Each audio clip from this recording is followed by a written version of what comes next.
Muy bien, bienvenidos, bienvenidas, bienvenides. Eh, Quiero agradecer a que estéis aquí, ¿vale? Con todas nosotras y con todos nosotros en esta conferencia inaugural del primer Congreso Internacional de Corporalidades Sociales, Subjetividades y Disidencias, que organiza el grupo que lleva el mismo nombre de la Universidad de La Habana, Gregius Congressos y Diversitats de la Universidad de Valencia. Tenemos el inmenso placer de contar con Marcela Schneck. Marcela es licenciada en Ciencias Políticas por la Universidad de la República en Uruguay. Es doctora en Estudios de Género, Culturas, Sociedades y Políticas por la Universidad de Vic, la Universidad Central de Cataluña, y actualmente es profesora en la Facultad de Psicología de la Universidad de la República de Uruguay. Marcela tiene una amplia experiencia en estudios de género. Yo la verdad que estoy encantadísimo de que podamos contar con su presencia. Tiene muchísimas publicaciones. Yo quería destacar sobre todo dos que a mí personalmente me han llamado muchísimo la atención, ¿vale? Que es una que fue publicada en la revista Analecta Política de la Universidad Pontificia Bolivariana de Medellín, en Colombia, que llevaba por título Interseccionalidad de Derecha e Ideología de Género en América Latina. Yo recomiendo este artículo, ¿vale? Es bastante interesante. Y un segundo trabajo que publicó bajo la Dirección Nacional de Políticas Sociales y División de Perspectivas Transversales del Ministerio de Desarrollo Social en Uruguay, que es una obra colectiva que tiene un nombre que a mí también me llamó la atención, por eso lo leí, que se llama De silencios y otras violencias. El trabajo de Marcela se llama Sacando la violencia heteronormativa del armario, docentes LGTBI y discriminación. En este caso, Marcela a, nos va a, nos va a deleitar, ¿vale? Con un trabajo que realizó que está muy relacionado también con su tesis doctoral, que se llama La configuración del modelo de atención hacia las personas trans, análisis de la política sanitaria en el Uruguay. Eh, Marcela, te damos la palabra, ¿vale? Marcela nos hará la presentación y luego haremos una apertura para que podamos hacer cualquier tipo de pregunta o comentario. Adelante, Marcela. Bueno, muchas gracias Luis por esa introducción. ¿Se escucha bien? Sí, te escuchamos perfectamente. Perfecto. Bueno, de vuelta agradecerte por la introducción, pero también por la invitación a ti, a Arancha, y bueno, y a quienes integran el comité organizador y también el comité científico de este congreso, que realmente estoy encantada de poder participar y de poder seguir profundizando con esta reflexión, que como decías, bueno, tiene mucho que ver con mi tesis de doctorado. De hecho, les voy a presentar eh, parte de lo que es esta tesis de una forma muy sintética, que hace poquito se cumplió el primer aniversario de la tesis justamente, y bueno, y dentro además de quien fue el tribunal estaba también Arancha, bueno, los profesores Diego Sempola, Metsuez, bueno, mi director fue Gerard Colplanas. Entonces, continuar con esta reflexión más allá de ese espacio y contar con los comentarios de ustedes creo que va a ser fundamental, y además en este espacio que me parece muy fermental y muy rico en lo que tiene que ver con estos temas que nos convocan, ¿no? Bueno, voy a ir a introducirles un poquito sobre este tema. Como les decía, esto está vinculado directamente con mi tesis de doctorado, pero sobre estos temas, como decía Luis recién, vengo investigando desde hace bastante tiempo, integrando equipos en la Universidad de la República, en Uruguay, que estudian esto. Bueno, hay una línea muy importante en este sentido que coordinó el doctor Diego Sempol y bueno, que continúo también ahora trabajando desde el programa de Género, Sexualidad y Salud Reproductiva de la Facultad de Psicología en la Universidad de la República. Y dentro de estas investigaciones empezamos a estudiar todo lo que tiene que ver con diversidad sexual, diversidad de género, en vinculación con políticas públicas y en particular, bueno, cómo se invisibilizan estas dimensiones, los silencios de los que estabas hablando vos, Luis, y bueno, y cómo se puede construir también desde las propias instituciones o desde las propias políticas, formas institucionalizadas de discriminación, ¿no? Y bueno, y tomando esto, mirando un poco lo que sucede en relación a las personas trans en nuestro país, en esta serie de investigaciones veíamos justamente esta exclusión de las personas trans que habían sido invisibilizadas por las políticas públicas, y este fragmento que está allí es un fragmento de los documentos que se hicieron en base al censo que se realizó de personas trans en nuestro país. Esto fue un instrumento específico que permitió contar con datos cuantitativos sobre las personas trans en nuestro país. Hasta el último censo de población no teníamos justamente este registro, entonces bueno, se hizo un instrumento específico que fue este censo para las personas trans, y allí se establecían cosas como esta, ¿no? Las personas trans se enfrentan a problemas de salud específicos vinculados a las modificaciones corporales a las que se someten a lo largo de su vida, los altos porcentajes de procedimientos, hormonizaciones, que es el término que tenemos en Uruguay para las hormonaciones, o cirugías que suelen hacerse en la clandestinidad o en condiciones deficitarias, agravan esta situación. En el derecho a la salud queda claramente plasmado el peso de la edad en la situación de vulnerabilidad. Son las mujeres en los tramos etarios más altos quienes presentan mayores dificultades. Y agregaba también este documento que el Centro Hospitalario San Bois, específicamente la unidad docente asistencial, era uno de los pocos, si no el único, servicios que tenían una línea clara de homofobia y con espacios específicos para personas LGBTI. Y en ese sentido, decía este mismo documento del Ministerio de Desarrollo Social, urge la proliferación de este tipo de dispositivos y la sensibilización en temas de diversidad sexual en la comunidad médica para lograr el acceso real de las personas trans al sistema de salud, ¿no? Entonces, realmente acá ya vemos la importancia de esta experiencia, que como les marcaba ahí, ocurre en el primer nivel de atención en salud de nuestro país. Dentro de los niveles de complejidad, creo mal llamada complejidad, deberíamos llamarla especialización porque hay mucha complejidad en el primer nivel, pero bueno, dentro de los 3 niveles en los que habitualmente consideramos entonces a los servicios de salud, estamos hablando de un servicio del primer nivel, donde hay una importante presencia de profesionales de medicina familiar y comunitaria a través de este modelo de unidades docentes asistenciales que conjugan dentro de la prestación pública de asistencia a la academia pública con el prestador público asistencial mayor que tiene nuestro país, ¿no? Entonces, a mí lo que me interesaba, y en esto también tiene que ver un poco del posicionamiento, ¿no? De cómo nos posicionamos cuando investigamos, como decías Luis, vengo de la ciencia política y me interesaba poder ver entonces dentro del ámbito de las políticas públicas, poder hacer un aporte en este sentido, estudiando un tema que tiene que ver con el reconocimiento y ampliación de derechos, ¿no? A partir de la institucionalidad, que también aspira a reflejar cómo se construye política pública desde una experiencia concreta, ¿no? Y en este sentido, mi trabajo buscó analizar todas las facetas que implican esta construcción de política, ¿no? Y todo lo que implica generar algo novedoso en el ámbito de la política pública, en particular de la política pública de salud, en relación a esto, ¿no?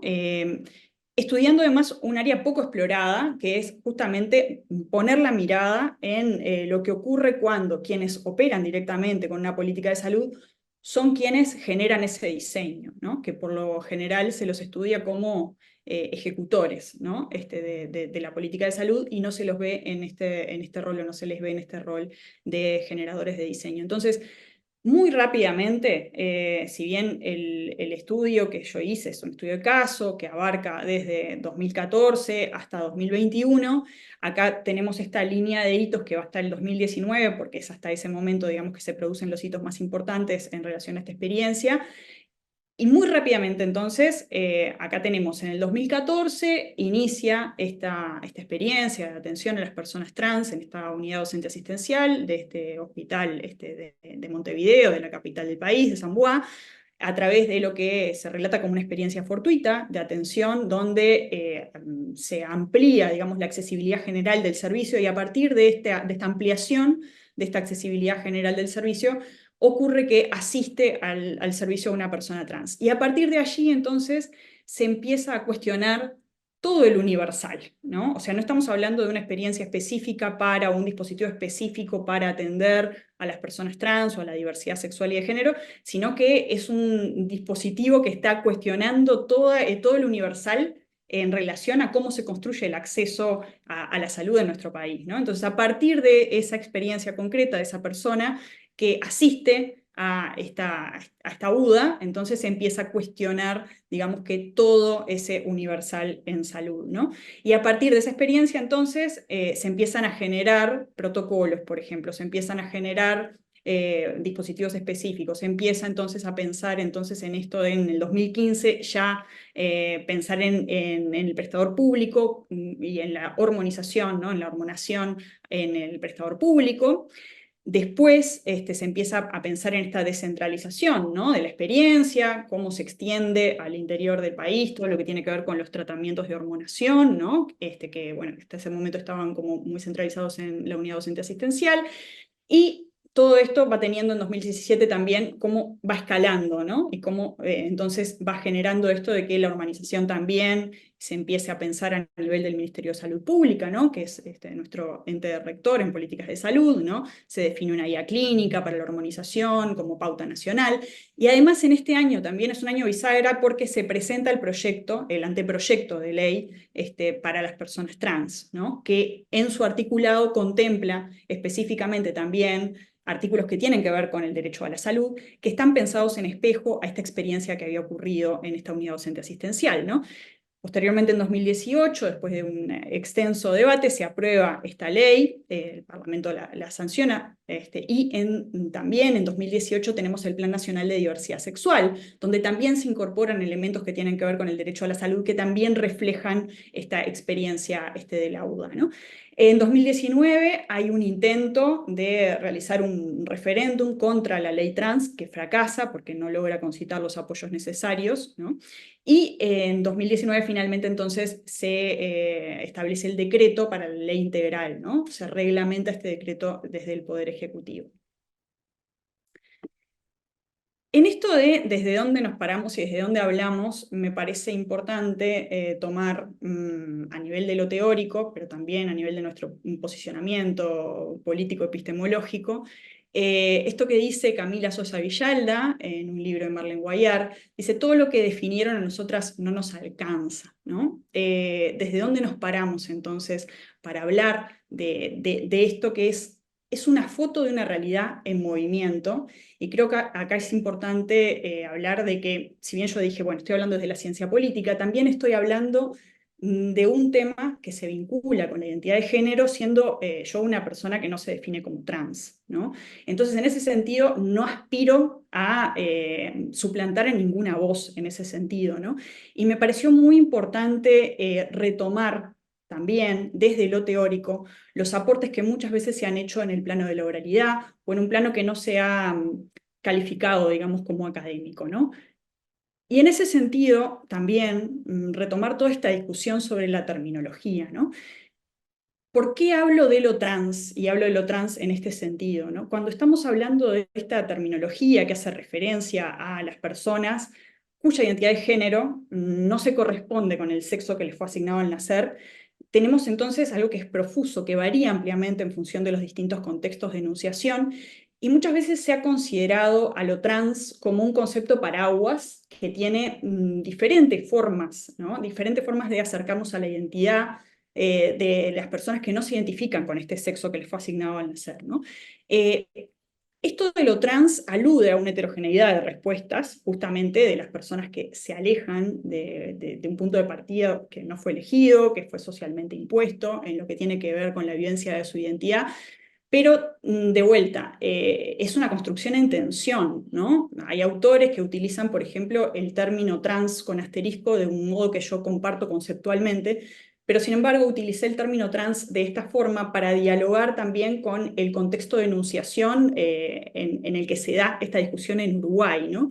Porque, aunque como decía, no está exenta de tensiones, de todas formas es muy extendido el término de esta forma en nuestro contexto. Pero de todas formas creo que tenemos que tener en cuenta esto, ¿no? Que es un término en tensión, que es un término que es, como decía, ¿no? Una foto de una realidad en movimiento, ¿no?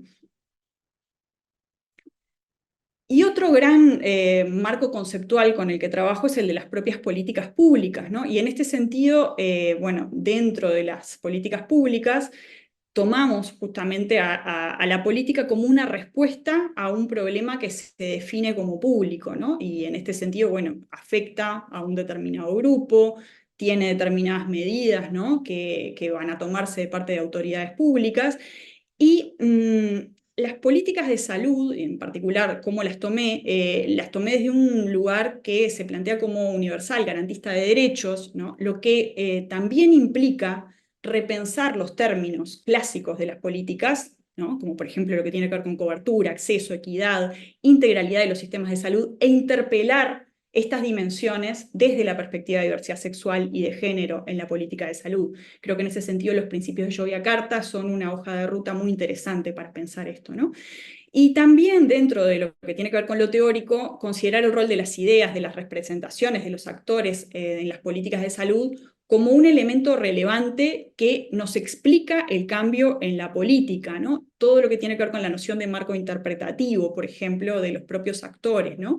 Que ha sido estudiado desde la ciencia política y desde la literatura de políticas públicas, pero también mucho desde la literatura que se vincula con movimientos sociales, ¿no?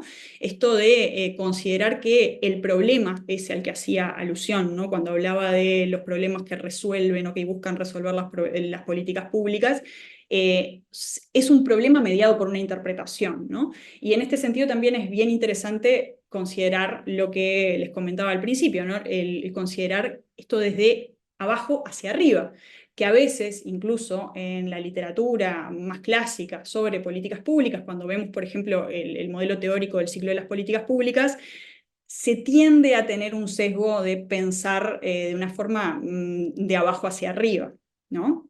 Perdón, de arriba hacia abajo y no de abajo hacia arriba. Entonces, en este sentido, considerar, como les decía, a quienes están directamente vinculados con la ejecución de la política como quienes llevan adelante un diseño, ¿no? En este caso, claramente es lo que sucede, ¿no? El diseño parte de la propia ejecución.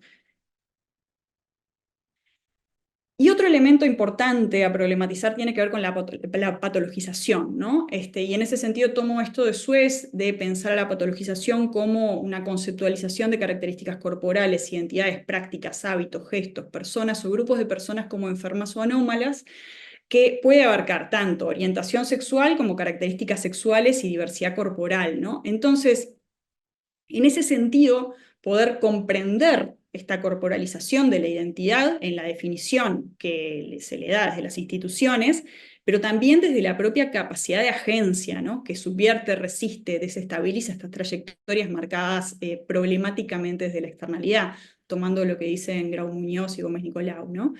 Entonces, en particular, estudiar todo lo que tiene que ver con la gestión biomédica del tema fue muy importante para mí, ¿no? Y poder ver entonces incluso las propias tecnologías discursivas que se generan en este sentido, ¿no? Cuando analizamos el CIE, el DCM, la SOC, también desde este lugar, ¿no?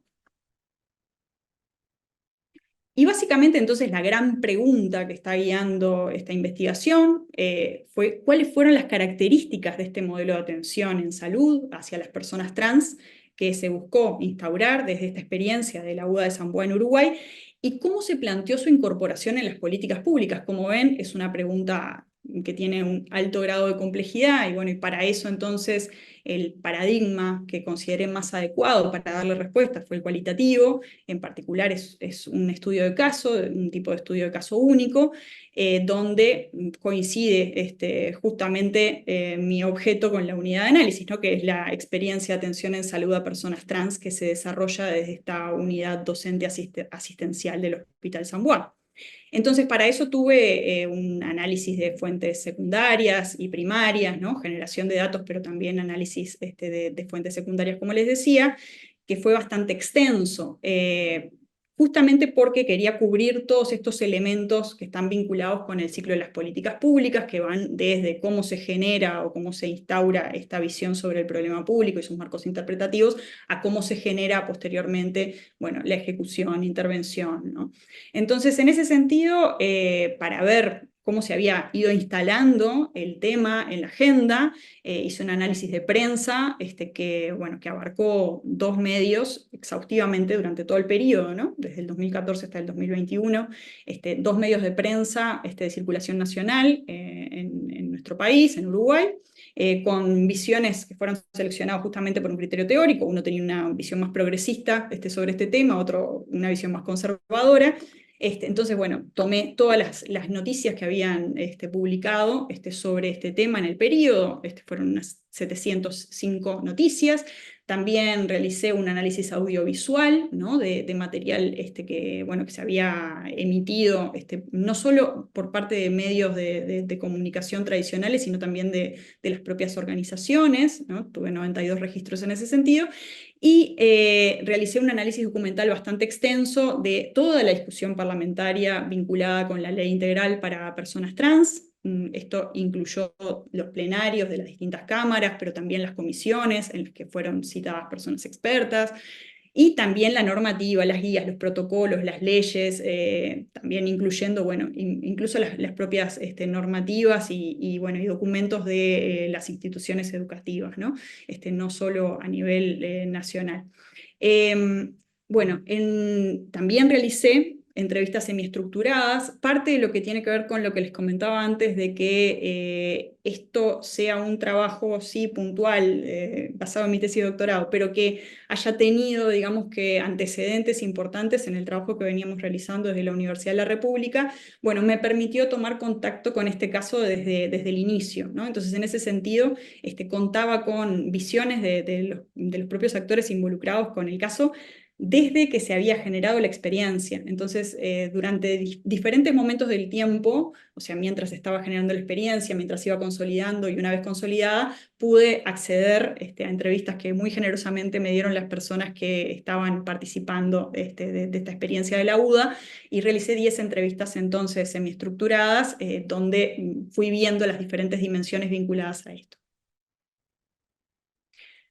Muy rápidamente, entonces, el objetivo general de este trabajo, como les vengo diciendo hasta ahora, fue analizar justamente el modelo de atención hacia las personas trans que se buscaba instaurar a partir de esta experiencia de la UDA, y particularmente cómo fue escalando en las políticas públicas, ¿no? Analizando entonces este periodo de 2014 a 2021, y en ese sentido, los 3 objetivos específicos que me tracé, como vamos a ver ahora, están vinculados entonces con el modelo analítico del ciclo de las políticas públicas, y tienen que ver con esto de analizar el surgimiento del problema al que se busca dar respuesta, analizar la incorporación en la agenda política de este marco interpretativo, y analizar los desafíos para la implementación de la política en salud hacia las personas trans que se promovió entonces desde la UDA de San Juan.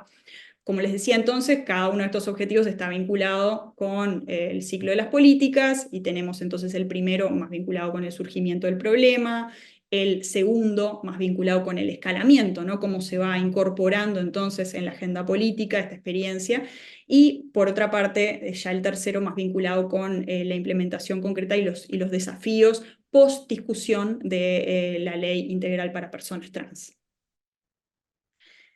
Analizando un poco las diferentes dimensiones vinculadas con cada uno de los objetivos, aquí identifiqué 4 ventanas de oportunidad para posicionar este tema o este problema, ¿no? Como público, ¿no? Si miramos lo que ha sido la historia reciente de Uruguay, vamos a ver una creciente politización, ¿no? De la sexualidad en relación con los derechos ciudadanos en nuestro país, desde principios de la década del 2000, pero fundamentalmente a partir de 2004, 2005, lo que coincide con la llegada al gobierno de un partido progresista orientado hacia la izquierda, el Frente Amplio. Esto generó también a nivel político una ventana de oportunidad. Posteriormente una reforma del sistema de salud, ¿no? Que se produce en estos años también, tempranamente, pero que se termina de consolidar en los años 2007-2008, que busca explícitamente en las leyes que la generan garantizar el derecho a la salud de forma universal, ¿no? Lo establece el derecho a la salud.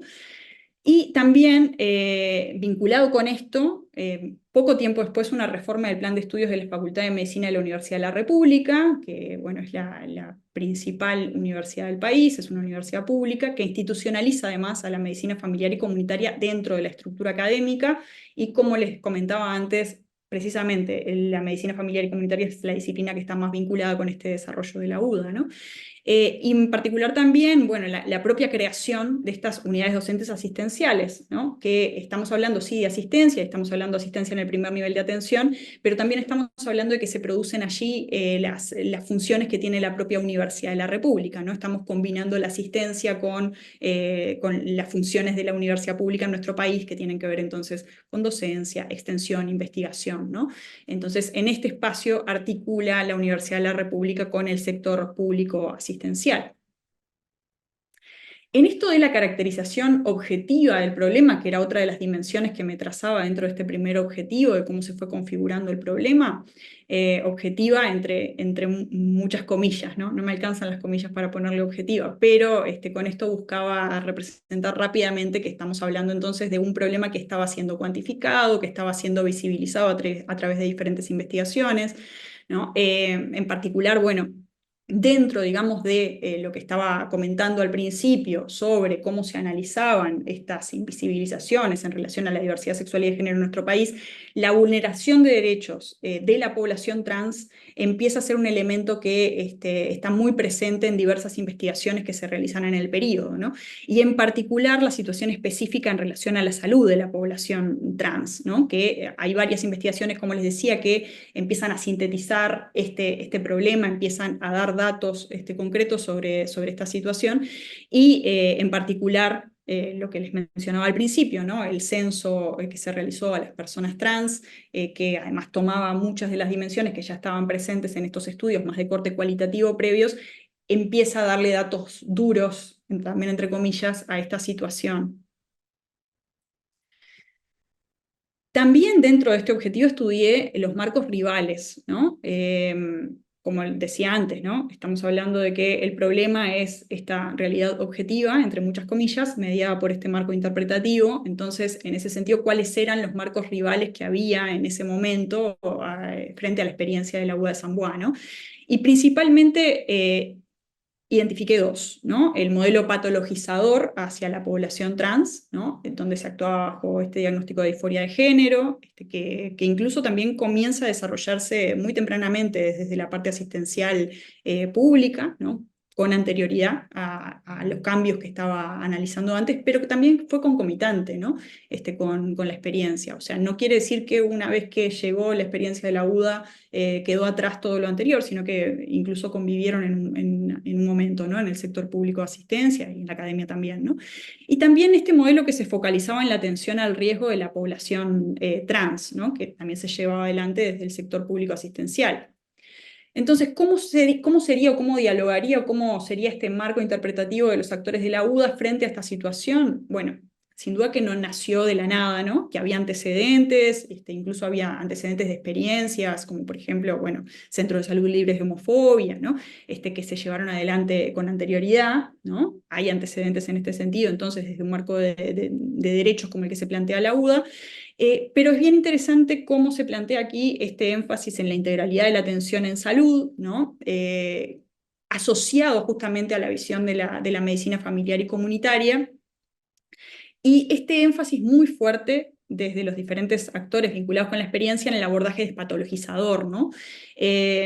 Tomando los principios de Yogyakarta, yo los sinteticé en cuatro aspectos que me parecen bien interesantes, ¿no?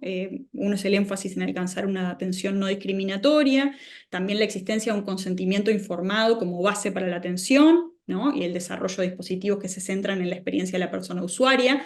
Acá hago una llavecita pequeña, que exista consentimiento informado per se no quiere decir que exista un abordaje de derechos o despatologizador, ¿no?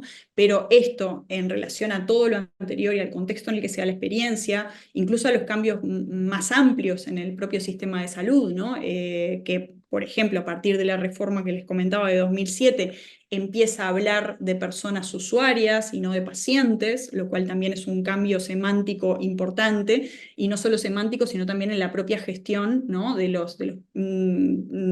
propia salud de las personas, ¿no? El lugar que se le otorga a las personas en ese sentido, ya va marcando también un cambio importante en este sentido, ¿no?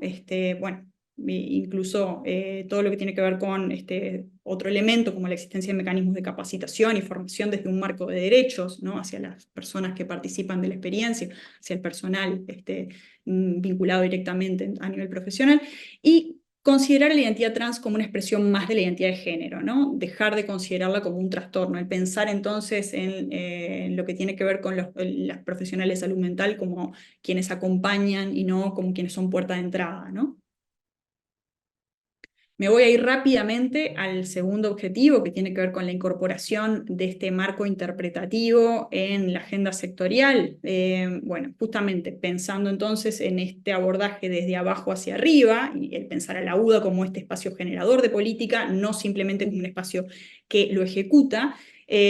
También estudié lo que tuvo que ver con los protocolos, con las guías de hormonación, ¿no? Los consentimientos informados y la descentralización de la experiencia. Y en particular, para ver no solo lo vinculado con las políticas de salud, sino con las propias políticas públicas en general, estudié también el escalamiento a través de dos ámbitos: el Plan Nacional sobre Diversidad Sexual, que les mencioné, que se elaboró, donde se toman bueno, situaciones espejo de lo que ocurre en la UDA, ¿no? Para ejemplificar cómo efectivizar un abordaje de derechos en salud.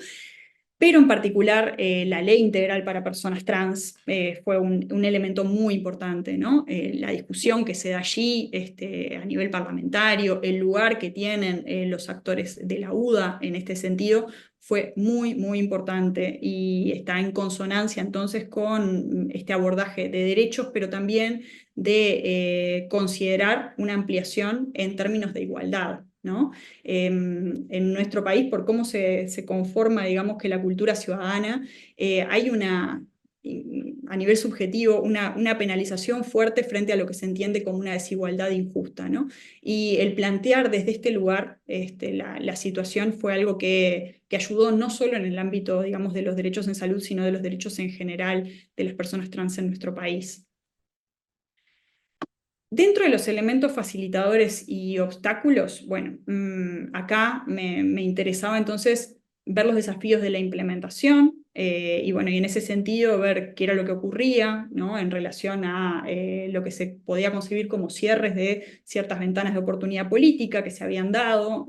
Bueno, estamos hablando entonces de que post 2020, tenemos un cambio en el gobierno, qué ocurría en relación a eso, ¿no? También en relación a la crisis sanitaria por la COVID-19, ¿no? ¿Qué ocurría en ese sentido en términos de acceso? Y también los elementos facilitadores, ¿no? Como que existiera, por ejemplo, la ley, que existieran ya todos estos elementos que había estudiado antes de formalización de la experiencia, ¿no? Y bueno, y en ese sentido entonces estudié en relación a las percepciones de las personas vinculadas con la experiencia, qué era lo que ocurría en este sentido. Y muy rápidamente les doy un pantallazo de algunas de las conclusiones. A pesar de que sí se identificaban obstáculos, se identificaban dificultades para implementar, por ejemplo, ciertas prestaciones, podíamos considerar que el modelo era exitoso, ¿no? En la concreción, en la estabilidad, en la valoración que se realiza, ¿no? de este modelo públicamente, y sin duda significó un avance en la agenda de derechos para la población trans en nuestro país. E instauró también una visión sobre la despatologización que pasó de ser un discurso disruptivo a configurarse como hegemónico desde la política, ¿no? Y aquí les traigo algunas reflexiones post tesis, como para dejarles, para que podamos discutir un poquito más. Pero bueno, he seguido pensando sobre el tema y esto de pensar que lo que estoy planteando es una foto de una realidad en movimiento, es un desafío grande para las políticas públicas, ¿no? Porque las políticas cristalizan una realidad y bueno, y lo que fue inclusivo ayer puede marcar también hoy una nueva frontera, ¿no? Por ejemplo, en relación a lo que planteaba antes sobre qué define a lo trans, cómo se construye al sujeto de la política, ¿no? ¿Qué pasa, por ejemplo, con la no binariedad? ¿Qué pasa con las tensiones que no están resueltas, ¿no? Sobre la construcción identitaria? Y en este sentido también hay una tensión, ¿no? Porque la lógica de las políticas públicas es resolver y a veces la de los activismos pueden no coincidir con esto, ¿no? Puede ser la de explicitar o la de visibilizar, pero no necesariamente la de resolver determinado problema. También algo que me parece importante es que si bien tenemos poquito tiempo para discutir esto, pero por lo menos dejar instalado el tema, es muy importante sin duda plantear lo que he venido planteando desde el lugar de la despatologización, ¿no? Asociado, bueno, al derecho a la salud de las personas trans, pero quizás aparece de una forma muy simplificada, ¿no? En el planteo que estoy haciendo, o sea, como patologización, despatologización, ¿no? Cuando, siguiendo los planteos, por ejemplo, de MICE, me parece que sería mejor pensarlo como un espectro, ¿no? Y no dicotomizarlo, ¿no? E incluso voy a complejizar un poco más esto. Es importante verlo en vinculación con el plano más general de las políticas, ¿no? Cuando analizamos esto, porque determinadas situaciones pueden ser un peldaño, digamos, para avanzar frente a determinados problemas, pero pueden incluso quedar caducas cuando las miramos en el futuro, e incluso voy un poco más allá en este sentido, ¿no? En relación a las situaciones generales, ¿no? A veces, incluso el propio planteo de la patologización puede implicar un estatus diferencial de la violencia que puede generar un peldaño distinto en relación a otras situaciones, ¿no? Por ejemplo, si nos guiamos por marcos restrictivos punitivos y frente a los cuales el propio discurso de la psiquiatría patologizante puede llegar incluso a ser un avance en relación a estos escenarios punitivistas, ¿no? Y otro elemento que me parece también importante para problematizar dentro de este ámbito de la complejidad en el que estamos es que despatologizar no necesariamente implica desmedicalizar. De hecho, la investigación o el estudio de caso que estoy trayendo habla justamente de una experiencia que está dentro del ámbito de lo médico, ¿no? Donde despatologizar no implicó desmedicalizar. Bueno, me quedo por acá. Muchas gracias. Muchísimas gracias, Marcela. La verdad que ha sido extremadamente interesante. Yo tenía conocimiento de tu trabajo a través de Arancha y sabía que no iba a decepcionar. Ella me lo aseguró y realmente ha sido extremadamente enriquecedor. Em, Quiero darte las gracias además por esta última parte que pones el foco en una serie de problemas que yo creo que son interesantes debatir. Y, y a mí, bueno, ahora daré turno de palabra, ¿vale? Pero luego, si puedes, también me gustaría un poco si pudieras comentar el actor propio trans como, como actor activista, es decir, cómo lo engarzamos en todo esto. Es decir, nosotros tenemos uno de los simposios, precisamente es activismo, ¿vale? Tiene que ver con el activismo. Y me gustaría saber, dentro de todas estas políticas públicas que ha habido en Uruguay, el movimiento trans, ¿dónde ha estado? Es decir, en qué punto ha estado? Si tiene algún tipo de relación o si es un actor silenciado, ¿vale? Lo digo porque cuando hacía referencia a uno de tus artículos me llamó mucho la atención esa primera frase que ponías de Foucault, ¿vale? Que hablaba de no hay que fijarse en los silencios, sino que hay muchos silencios, ¿no? Y entonces me preguntaba si ese movimiento está silenciado o está de alguna manera sublimado dentro de estas políticas públicas que al final tienen muchas veces como garantes ciertas estructuras de poder. Es decir, el médico es o la médico es la persona que sabe, ¿vale? Es el que tiene el poder del conocimiento y por tanto tiene la capacidad precisamente de llevar todo esto adelante. Y sin embargo, el trans sigue siendo como un actor secundario, ¿no? Dentro de todas estas políticas. Me gustaría, por favor, si pudieras hablar un poquillo de esto. Y bueno, vamos a hacer lo siguiente, vamos a intentar recolectar dos o tres comentarios y luego Marcela que vaya respondiendo.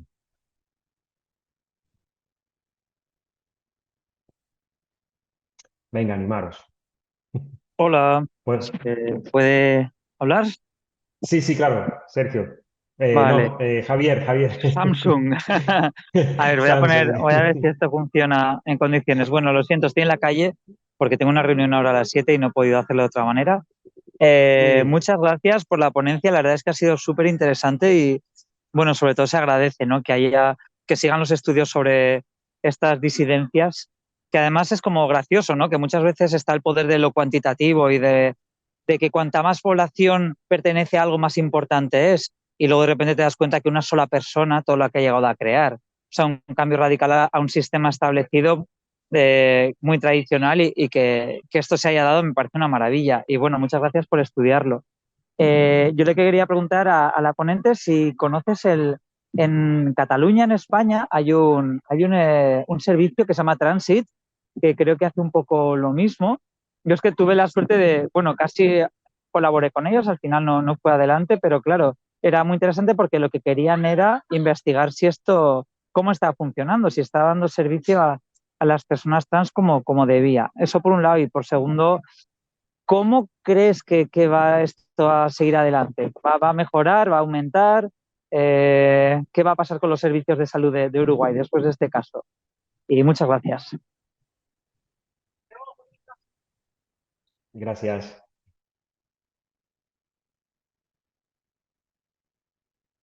Bueno, no sé, Marcela, si quieres, respondemos estas dos preguntas y luego seguimos. Bueno, muy bien, muchas gracias por las preguntas, por la devolución. Les comparto además que también tenemos entre nosotras, estoy viendo a Mónica, justo iba a decir eso, que tenemos entre nosotras a personas que participan justamente de esta experiencia de la UDA, que son de la Universidad de la República, la Facultad de Medicina, del Departamento de Medicina Familiar y Comunitaria. O sea que, Mónica. Bienvenida, Mónica. Hola, hola Marcela. Por suerte encontré el mail de invitación porque estoy de licencia. Y nada, en realidad me encantaba participar porque en otros momentos no había podido como escuchar alguna de las ponencias que ha hecho, vinculada como al trabajo. Eh, en realidad levantaba la mano, bueno, primero para agradecer la invitación y me encantó como escucharla y además escucharla es muy complejo transmitir todo lo que transmitiste en este ratito. Así que nada, por eso felicitaciones. En realidad me presento, yo era la coordinadora de esa UDA, docente de facultad. En julio del 2022 cesé mi cargo en la UDA, pero bueno, sigo vinculada como al trabajo de esa unidad asistencial y trabajo en el territorio que se desenvuelve o desarrolla la actividad de esa unidad docente asistencial de medicina familiar. He recibido muchos pasantes, además que vienen de España, montones de pasantes que vienen. Los recibimos en la UDA y en el servicio, en la policlínica donde yo trabajo de medicina familiar. Y lo que iba un poco a contar es vinculado como a la pregunta que tú hacías de los colectivos.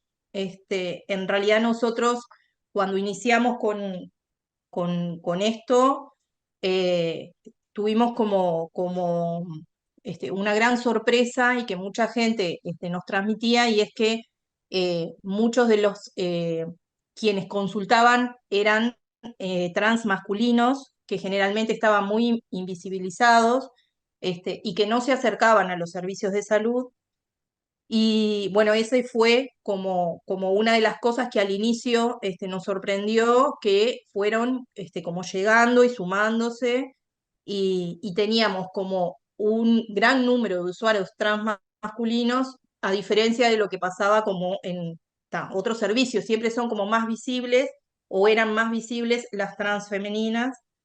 Y bueno, y ahí mismo nosotros en general tenemos como en lo que tiene que ver de la experiencia de trabajo, hay una pata, por eso nuestro título se llama Medicina Familiar y Comunitaria. Hay una pata que tiene que ver con el trabajo comunitario, Y en realidad lo que hicimos además fue acompañar, el colectivo Trans Boys se conformó ahí, los árboles, esperando para la consulta, se juntaban, y bueno, y surge como esto de formar ese colectivo. Eh, entonces, nada, en eso hubo como una cuestión también como de acompañar. En realidad se forma como ese colectivo, inclusive utilizaban como espacios comunes ahí, y el día que nosotros teníamos como asistencia, y estábamos en asistencia, y la asistencia eran policlínicas de medicina familiar y comunitaria, no eran solo atención a usuarios y usuarias trans, hacíamos control de embarazo, control de niños, gente que en un turno que era como más tardío, por eso le decíamos turno vespertino, y entonces ese fue como una medida que se tomó para facilitar el acceso a gente que no accedía porque su trabajo era el mismo horario que funcionan los servicios de salud, entonces no podían como tener una consulta. Así surge ese horario y así terminamos, como en este que contó Marcela, la atención de un usuario trans que después desencadena como la llegada, el malón, y ahí no teníamos ni hormonización, no teníamos ni siquiera un conocimiento específico, porque nosotros no somos una atención específica, sino que es un servicio especializado, pero vinculado como a la búsqueda también, y es más, participamos y se escribió la guía de hormonización con otras disciplinas, pero bueno, también en realidad siempre hubo como mucho vínculo, y mucho apoyo en lo que tiene que ver cuando se brindaban conferencias o lo que fuese, también se convocaba a darles como voz, a quienes estaban como trabajando desde los colectivos. Pues muy interesantísimo lo que estás contando, muy interesante, la verdad. O sea, que entiendo que prácticamente fuisteis catalizadores, ¿no? de este movimiento, ¿no? De alguna manera que ellos mismos se pudieran organizar. Y aparte de lo que estás hablando también, recuerdo que estuvimos en una conferencia hace poco que precisamente trataba más la cuestión de los adolescentes y que también era en Barcelona. Y tenía que ver, una de las cosas que llamaba la atención era una especie de inversión de eso que estás diciendo, es decir, a las consultas empezaban a acudir más chicos trans que chicas trans, ¿no? Un poco al revés a lo que estás diciendo. Muchísimas gracias, Mónica, por intervenir. Sí, muchas gracias, Mónica. Gracias a ustedes.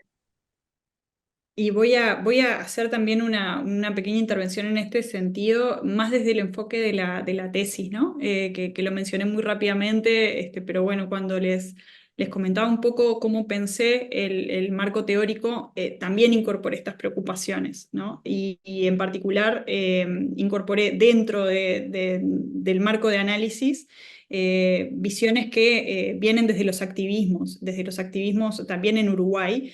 Entonces, en ese sentido, me importó mucho poder incorporar, por ejemplo, las diferentes intervenciones que se habían hecho por parte de activistas, en el marco, por ejemplo, de la discusión sobre la ley integral para personas trans, que allí empezaron a tener un protagonismo muy importante, personas vinculadas al activismo trans. Y bueno, en ese sentido, parte de lo que planteaban desde allí lo tomé como parte del marco teórico de análisis para lo que estudié en la tesis, ¿no?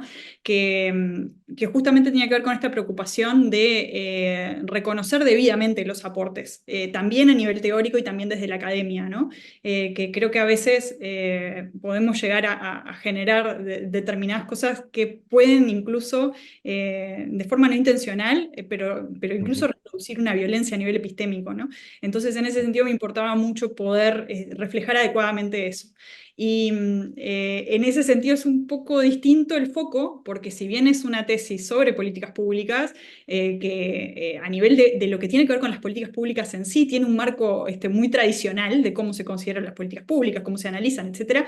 El foco y esto que estaba comentando recién le hacen ser muy poco tradicional, ¿no? De hecho, en la defensa, una de las personas del tribunal me dijo, sos una politóloga en fuga, cuando cuando estaba haciendo la defensa, que tiene que ver un poco con estas preocupaciones, ¿no? Con incorporar esto, con no reproducir violencias, con no hablar en nombre de, pero sí reconocer debidamente estos aportes también desde la academia, ¿no? Y reconocerles el estatus epistémico que tienen, ¿no?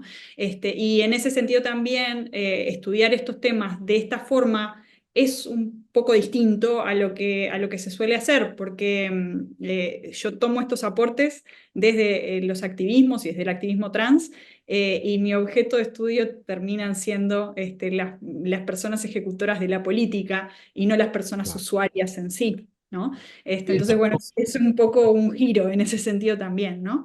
A nivel de cómo se construye Mm. el conocimiento. Y después lo otro que quería también tomar en relación a lo que planteaba Javier sobre Transit, Javier, originalmente mi tema era un estudio comparativo entre Transit y la UDA, te cuento, pero ahí la politóloga no se me fugó tanto, porque bueno, lo que me terminó sucediendo fue que eran tan distintos los contextos a nivel de la política pública en general y cómo se organiza la política pública a nivel sanitario, en el contexto de ustedes y en el contexto uruguayo, que por más que las experiencias en sí tuvieran muchos puntos de contacto, terminé abandonando esa idea.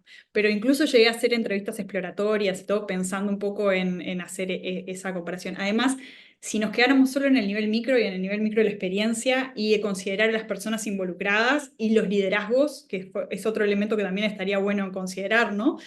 Como, bueno, analizar también a las propias personas, ¿no? Que llevan adelante determinadas experiencias y bueno, bueno, cómo contemplan también diferentes dimensiones, etcétera, y cómo se vinculan con los movimientos sociales, con el activismo, con incluso, bueno, tienen doble inserción a veces en diferentes ámbitos, ¿no? En sí, las experiencias micro habría sido súper interesante de poder hacer esa comparación. Sí, estoy de acuerdo contigo, Javier, en ese sentido. Por eso originalmente pensaba hacerlo, pero después, bueno, me ganó la ciencia política tradicional en ese sentido de, bueno, de ver los problemas que había, las complejidades en el sentido de lo macro. Muy bien, gracias, Marcela. Mm, ¿Alguna pregunta más, algún comentario que queráis hacer?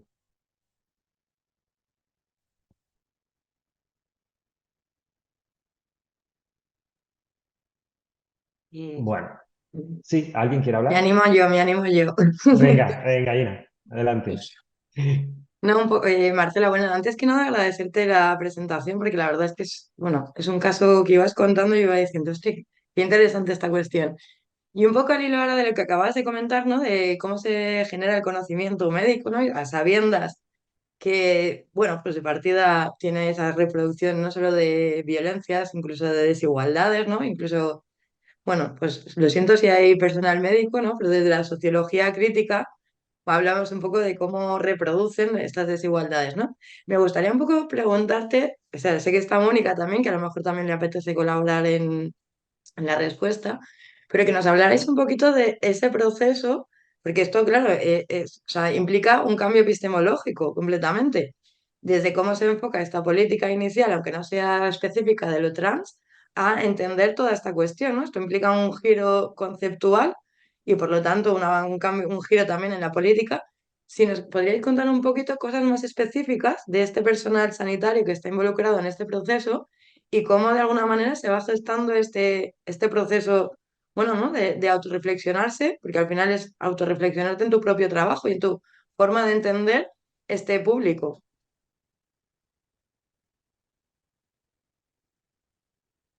No sé si Mónica, porque es directamente vinculado con el trabajo de...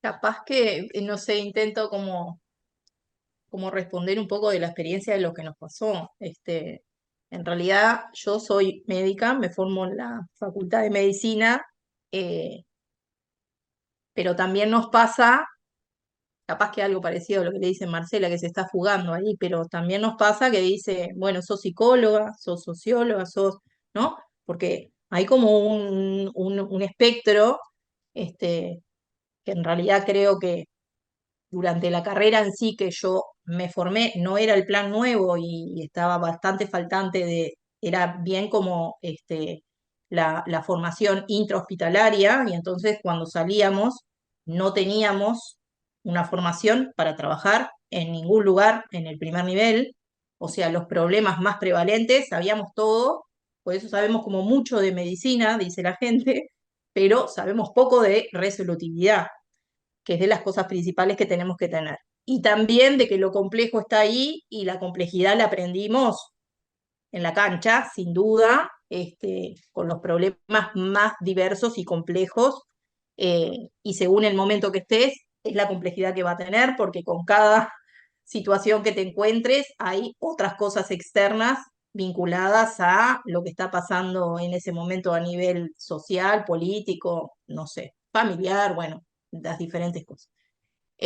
Lo que nos pasó a nosotros en ese momento como equipo fue como el visualizar el no acceso a la salud y el no poder resolver problemas, como nos pasan con un montón de situaciones. O sea, nosotros vemos desde la atención integral y entonces lo veo desde la integralidad y veo recién nacidos, niños, niñas, adolescentes, adultos, varones, mujeres.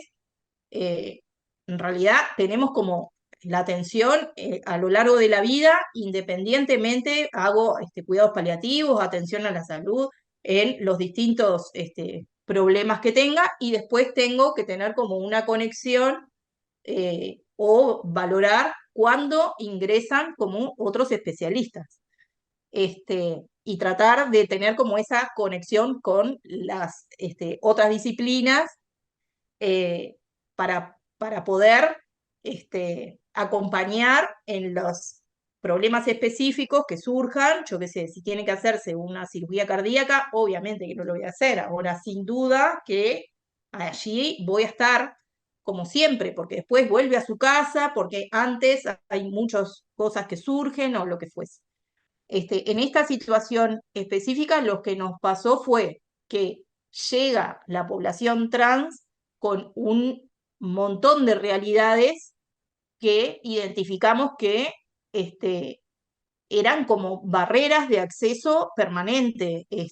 No sé, desde que el abandono de estudio de un adolescente de 16 años porque se sentía discriminado en su liceo, en el liceo que nosotros mismos muchas veces ya trabajábamos o hacíamos algún taller por alguna otra razón, y ahí íbamos a hablar con el equipo que estaba en el liceo, o sea, con el equipo, con las cripto, como otras intervenciones que las hacemos muchas veces. O sea, yo tengo una situación intraconsultorio que quizás amerite a que me conecte con la psicóloga de tal institución. Y tenemos muchos espacios que nosotros participamos que son de atención o de discusión de casos de mayor complejidad que tienen que ver con esas cosas, en las cuales también participan las instituciones. Y eso da como otra forma de trabajo. Y cuento esto porque en realidad es algo de lo que traen a veces los residentes de medicina familiar que han venido de España, se sorprenden como de esa resolutividad o del vínculo que tenemos en ese espacio, que desde la dirección muchas veces de donde nosotros respondemos son como, ¿qué hacen en las horas los médicos de familia? O sea, ¿qué hacen en las horas que no ven pacientes? Entonces, estamos resolviendo muchas cosas de pacientes y de familias enteras, y bueno, y ahí está como en esta dificultad. Pero bueno, lo que nos surgió ahí es que fue como un malón de situaciones. O sea, desde esto de abandono de estudio, y por eso tenemos los resultados de peor acceso a la salud, pero peor formación, peores ingresos, transfemeninas que trabajan en trabajo sexual, y las barreras, y que se mueren jóvenes, ¿no? O sea, cuando vemos todos esos resultados de cosas que también nos empezamos a contactar, de cosas que se estaban investigando, bueno, el censo que salió y demás, y decimos, pero ¿cómo puede ser que si nosotros tenemos que trabajar por la atención integral de salud y tienen más riesgo y se mueren de esto y no viven más de 40 años y, ¿no? Como muchas cosas que nos rompía como la cabeza, y es la realidad.